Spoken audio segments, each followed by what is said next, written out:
Jim Acosta clearly was a liar. All he did was lie. Why would they hire these people? Could it be from Adweek? Week of February 3rd, cable news ratings, all three networks see across the board declines. I didn't know CNN could decline more than it already is. You know, Caitlin Collins, she wants to be an anchor, right? But nobody watches it. At what point are you sitting there talking to your wall? Caitlin Collins on CNN, like the ratings are so apocalyptically bad that I can't imagine anybody recognizes this woman. I imagine that Caitlin Collins is walking down the street in New York and like someone will go, oh, hey, it's, what's your name? I saw you once and you were crossing the street going to that bodega to get coffee that one day. Oh, you're on TV? I didn't know that. She's going to be like, oh. At what point do these anchors on CNN, MSNBC, with no ratings, just get frustrated with talking to no one and go, why am I doing this?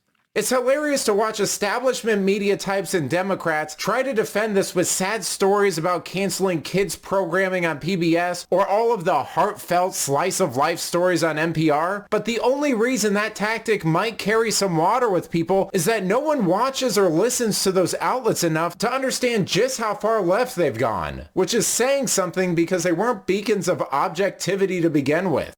TV Insider is right. This was an unexpected ratings boost for MSNBC, or as normal people would call it, a non-existent ratings boost.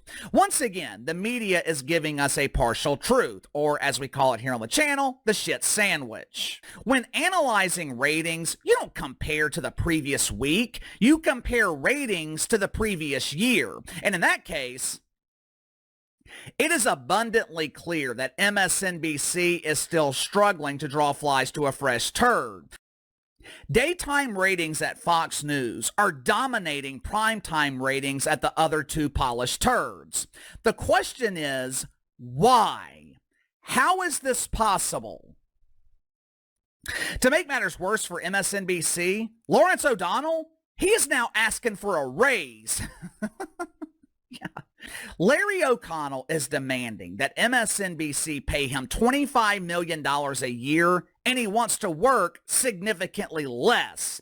Larry has lost almost 1 million viewers since last year. Ratings drastically down, while Larry wants his salary to drastically increase. I have a feeling that Larry O'Connell will be moving in permanently with Rose here very soon. You people are insane. Vandalism to full-blown violent assaults. Yet you think you're the good guys. You're not. And you're not the ones fighting fascism. You are the fascists. You're the people who think that you could hurt others, put your hands on other people, destroy their property because they're different. You are fascists and bigots, pure and simple, by definition. And also sprinkle the word terrorism as well. You know, enough tiptoeing. Let's just call it exactly what it is. It's an absolute brainwashed cult. I mean, obviously, these people are emotionally broken. They're deeply insecure narcissists who are simply looking for a purpose. But honestly, what these people really need is therapy and a healthy hobby. It's just absolutely disgraceful behavior. And obviously, what they're fighting for is not authentic. There's no justification behind their actions. They're not fighting for a just or important cause. They're just overgrown children who are getting swept up in this culture of fake outrage. And their behavior proves that each and every single time. While the left squeals about a group chat, they conveniently forget how their own Queen of Bleach bit handled national secrets. Brian Tyler Cohen took the first swing, calling it all bullshit and accusing Benny Johnson of flailing. Brian's not wrong. Benny was absolutely grasping, but let's be honest. The only reason Brian gets to grandstand now is because the media industrial complex refuses to deal with its own hypocrisy. Piers Morgan, master of smug moderation, chimed in with what he thought was a gotcha. How can you say this wasn't classified? You're laughing maniacally while saying it. Here's how, Piers, because classification is a legal status, not a mood. Laughing or not, if Trump was president and didn't designate the information as classified or didn't object to its disclosure, then guess what? It wasn't classified. This isn't a national security catastrophe. It's a tech support fail, but the people screaming loudest aren't doing it because they care about Yemen or the military.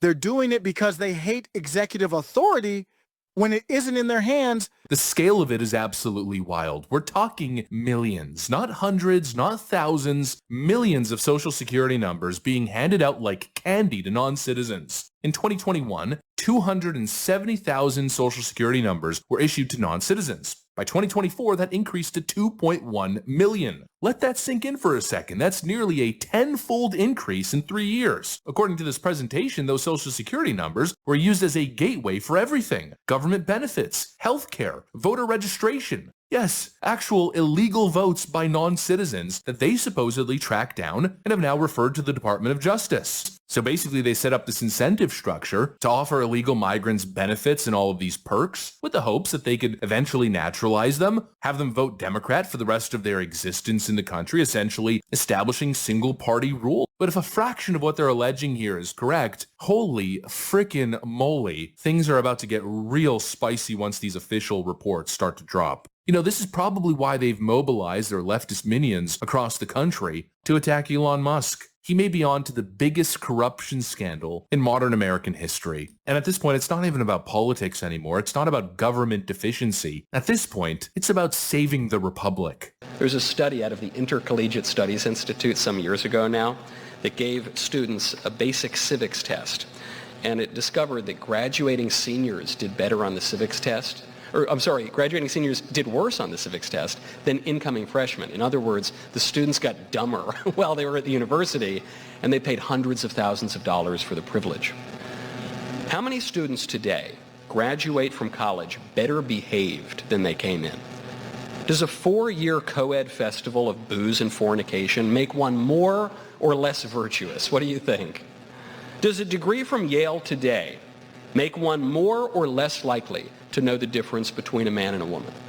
The average New Haven resident sitting in Sally's Pizza right now has a better grasp on reality than the average Yale graduate. That's just a fact.